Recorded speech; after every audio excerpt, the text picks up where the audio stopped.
had your leaves when you draw a leaf on a flower? Have you ever had a problem and it looks like a cartoon or like you're in grade 3? Well, this is Doreen Valine, and we're going to change all that today. We're going to make this lots of fun, and you're going to be an expert by the time you've watched this. Okay, we're going to start with leaves. And you know, flowers, you can kind of get the gist of a flower, and this is going to be the same concept I show you today on leaves, will be the same concept for petals. So if you're doing flowers in any way, I'm going to do it in watercolor today, but whatever means you use, this is going to be the rule of thumb. So you don't want like a flat flower facing you flat, boring. Flat leaf facing you, boring, right? Boring. So this is a leaf. And I'm going to just trace this leaf on a piece of paper like this. I used a pencil. I'm going to cut it out. I'm not reading all about all the little dits and doodles here on the leaf. It's not really important for right now. So take any piece of paper, you know, a thinner piece of paper. Doesn't matter if it's lined or unlined. It really doesn't matter. Okay, I'll just do one leaf here to show you. So there's my leaf. I'm probably going to have a center like this, right? And maybe some things like this. Who knows what I'm going to have. So I'm going to take that leaf. Now I'm not sure if this will work. So if I take this leaf and fold it over like that, I can see it because the light's doing it. I hope this is catching it. There's a different, maybe I'll do it this way, might work. See how the color is different on the leaf? Okay, so if I take this leaf and I fold it over like that, you're going to have a different shade on that leaf. So that's what I'm going to try to do today, because leaves are all different shapes. So if I take this old leaf here, I've got an old leaf here. See how it curls up? See that color there is different? The outside's different color, it's lighter. You got a shadow coming into it. Okay, different ways you turn it. So I'm going to just take this leaf now. I'm going to fold it over, and I found that I took a pencil or something. Took a pencil and kind of rolled it, and just helps me curve it a bit. I tried to fold it in half. Like I tried these yesterday, like this, look. I tried to do these, fold them in half. It didn't work too good. So then I took a pencil, and it works better. Or a pencil, or a big fat brush or something, anything that's rounded. I'm going to roll it right up to about halfway. Okay, so there's my leaf now. Now, see which way this is going to give me a shadow. Is that about a shadow there? That's okay, so we'll try that. So I'm going to try that on my picture now. See if I can get a bit of a shadow. I'm going to draw it. My pencil. Now I'm going to draw my leaf. I'm going to draw it the way I really want to do it. This is a straight edge here now because it's folded over, and I'm going to come down, make an edge. So there's my leaf. So that leaf now, this edge here, if I copy this, it's going to be like this. It's going to round it like that and back down like that. So that's my folded over leaf. There's the middle of it going down the middle. Okay. So that gives you an example. Even a flower, you can do the same thing with a flower or a leaf. It really doesn't matter. But you want to have some depth to your leaf so it doesn't look like a flat little leaf, like a grade 3 picture.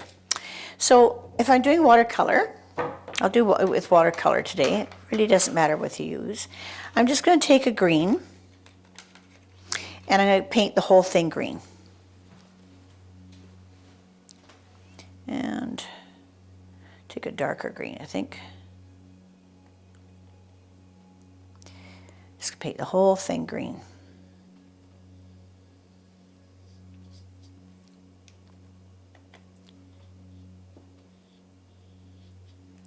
Got too much paint in there. Too much paint will make it less paint. Let's spread it around. If it gets too much to spread around, or you can daub it off, you know, kind of paint your whole leaf.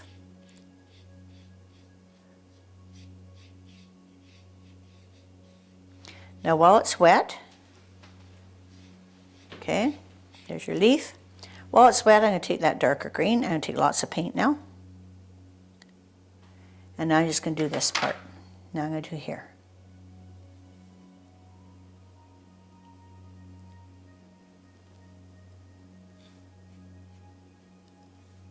Make sure it goes right into the leaf like that.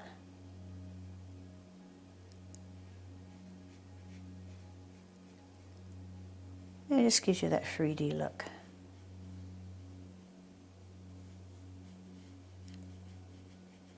Because this is your shadow. The shadow knows. I can take a little bit of this. I can put on the edge and let it come in. Not much. Just a little bit on the edge. And if I want to do veins, I can do veins.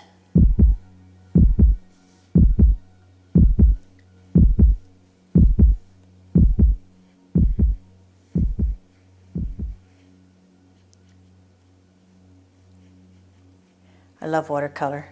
It's just so, I don't know, it's just so easy. It's not really easy to do, but it's so soft and transparent. I just love it. Okay, so there's your leaf. Now it has a 3D look, and it's a simple little process, but it's easy, and you can do it with any leaf. I did it with this leaf the other day, like a long skinny leaf. I just folded it. If you look at the same shadow on it, there's a shadow. So you just draw it that way, and here's your part that goes in. Do the same thing with this one.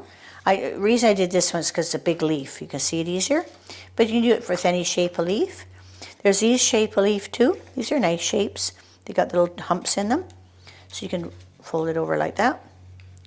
And if you look at a plant outside, really go into nature. Maybe go outside today. Hopefully it's a nice day for you, like it is here, and just look at the leaves and look at nature and how beautiful they are, especially the greens. Green is the hardest color in painting to make realistic like nature. It's the hardest color to do. So go outside and just look at all the millions of colors and shades of green there is in nature. It's absolutely amazing.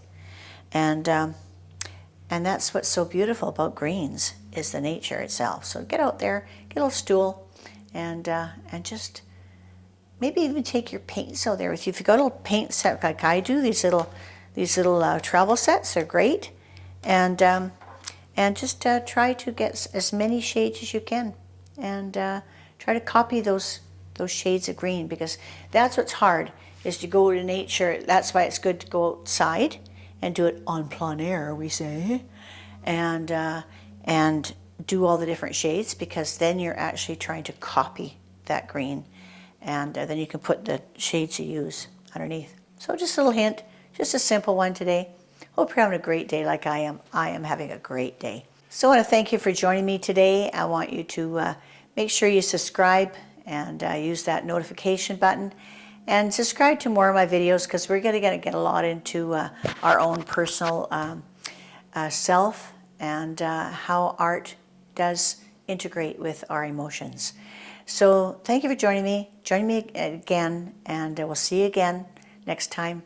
This is Doreen Valine. Thank you for joining me. Bye-bye.